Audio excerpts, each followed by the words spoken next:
नमस्कार, मैं हूं अंकुर और आप देख रहे हैं सत्य हिंदी का न्यूज बुलेटिन। एक नजर अब तक की सुर्खियों पर। बिहार चुनाव को लेकर सी वोटर ने एक सर्वे कराया है। इससे साफ हो गया है कि इस साल के अंत में होने वाले विधानसभा चुनाव अगर आज होते हैं तो नीतीश कुमार की पार्टी और नीतीश कुमार जनता की पसंद नहीं है।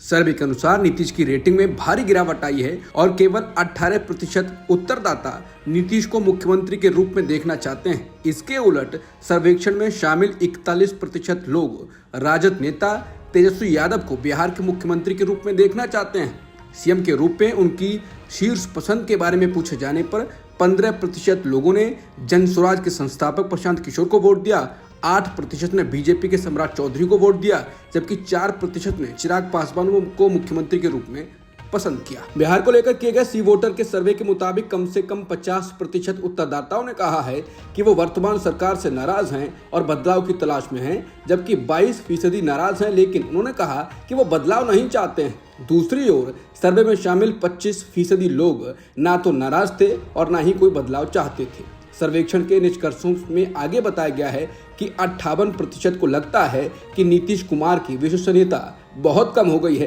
13% ने कहा है यह कुछ हद तक कम हो गई है, जबकि 21% ने कहा है कि उन्हें सीएम की विश्वसनीयता में कोई कमी नहीं दिख रही है। प्रयागराज में 45 दिनों तक चले भव्य महाकुंभ मेले का समापन हो गया है। महाकुंभ में बड़ी संख्या में श्रद्धालु आए, भगदड़ भी हुई, जिसके कारण सरकार बुरी घिरी। वीआईपी कल्चर चर्चा में रहा, वो भगदड़ के लिए जिम्मेदार भी बताया गया। हालांकि अब समापन के बाद पीएम मोदी ने एक ब्लॉग लिखा है जिसमें उन्होंने महाकुंभ को एकता का महायज्ञ बताया है। इसके साथ ही उन्होंने महाकुंभ की व्यवस्थाओं में कमी को लेकर जनता से माफी भी मांगी है।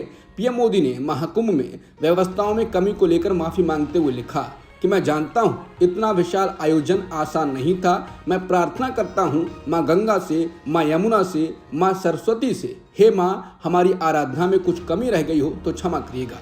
जनता जनार्दन जो मेरे लिए ईश्वर का ही स्वरूप है, श्रद्धालुओं की सेवा में भी अगर हमसे कुछ कमी रह गई हो तो मैं जनता जनार्दन का भी क्षमा प्रार्थी हूँ।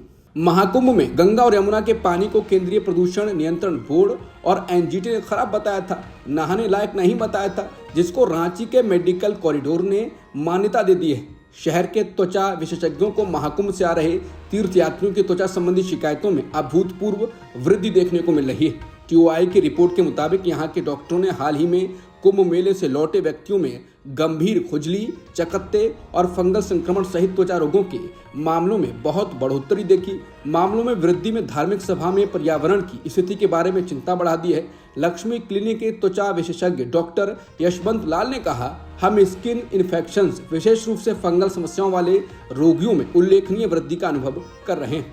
आम शिकायतों में लगातार खुजली और चकत्ते शामिल हैं। भारतीय वन सर्वेक्षण यानी फॉरेस्ट सर्वे ऑफ इंडिया यानी एफएसआई ने नेशनल ग्रीन ट्रिब्यूनल यानी एनजीटी को एक रिपोर्ट सौंपी है, जिसके बाद सवाल उठ गया है कि क्या महाकुंभ के बाद मोदी अब कांवड़ यात्रा को लेकर भी योगी को घेर रहे हैं। दरअसल सौंपी गई रिपोर्ट के मुताबिक उत्तर प्रदेश में नए कांवड़ यात्रा मार्ग के लिए बिना नियमों के और बिना अंतिम मंजूरी के हजारों पेड़ों को काट दिया गया है, जिसके बाद फिर वही सवाल कि क्या कांवड़ यात्रा भी मोदी बनाम योगी होगी, क्योंकि महाकुंभ में तो केंद्र के बोर्ड ने पानी को लेकर रिपोर्ट सौंपी थी और नहाने लायक नहीं बताया था और यूपी सरकार ने इसको खारिज कर दिया था, जिसके बाद कहा गया कि दिल्ली और लखनऊ आमने सामने आ गए हैं।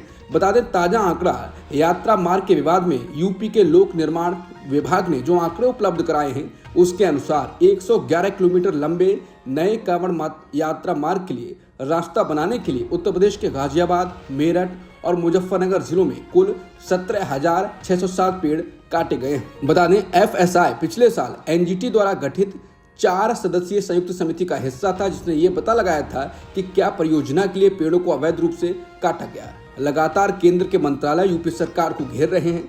उससे ऐसा लगता है कि योगी को हिंदू हृदय सम्राट बनने से रोकना भी एक कोशिश हो सकती है। तमिलनाडु के मुख्यमंत्री एम.के. स्टालिन ने भाषा विवाद को लेकर गुरुवार को केंद्र सरकार पर फिर हमला किया। स्टालिन ने दावा किया कि हिंदी को जबरन थोपने से पिछले कुछ वर्षों में 25 उत्तर भारतीय भाषाएं निगल ली गईं। तमिलनाडु की डीएमके सरकार और केंद्र सरकार राष्ट्रीय शिक्षा नीति एनईपी के तहत त्रिभाषा नीति को लेकर आमने सामने हैं, जिसमें हिंदी को शामिल करना अनिवार्य है, जरूरी है। स्टालिन ने एक्स पर कहा, एक ही हिंदी पहचान को थोपने की कोशिश ही प्राचीन मातृभाषाओं को मार रही है। उत्तर प्रदेश और बिहार कभी भी केवल हिंदी हृदय स्थल नहीं थी, लेकिन उनकी वास्तविक भाषाएं अब अतीत की बात हो चुकी हैं। उन्होंने इस घटना से जुड़े अपने पत्र को साझा किया। स्टालिन ने पूछा कि क्या उत्तर प्रदेश के प्रयागराज में आयोजित महाकुंभ में गैर हिंदी साइन बोर्ड लगाए गए थे, जबकि वहां देश भर से लोगों के आने का दावा किया गया था।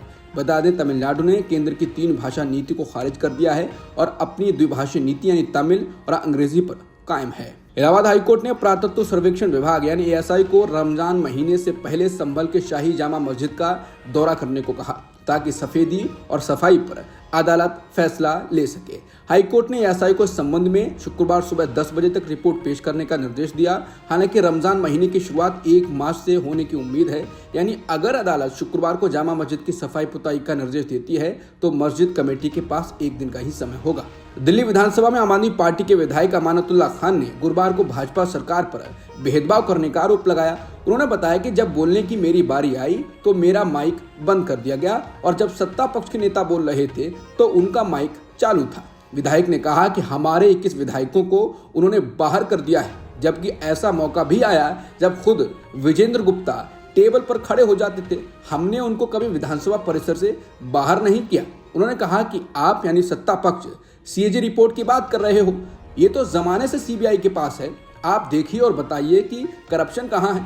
आप झूठ बोलकर सरकार में आ गए हो तो काम करो, जो आपने वादे किए हैं उनको पूरा करो। अब जब डिप्टी स्पीकर का चुनाव होना है तो विपक्ष के लोग बाहर हैं, आप सबको अंदर बुलाएं और डिप्टी स्पीकर का चुनाव करें, ये तरीका होना चाहिए। अमेरिकी राष्ट्रपति ट्रंप ने अब साफ तौर पर कहा है कि यूक्रेन को नाटो में शामिल होने की बात को भूल जाना चाहिए। बुधवार को अपनी पहली कैबिनेट मीटिंग में ट्रंप ने यूक्रेन और यूरोपीय संघ यानी ईयू पर आक्रामक रुख अपनाया।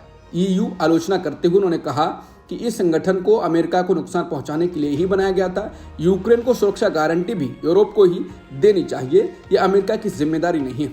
ट्रंप का ये बयान ज़ेलेंस्की के अमेरिकी दौरे से ठीक पहले आया है। यूक्रेन और अमेरिका में खनिज समझौते पर दस्तखत की तैयारी चल रही है।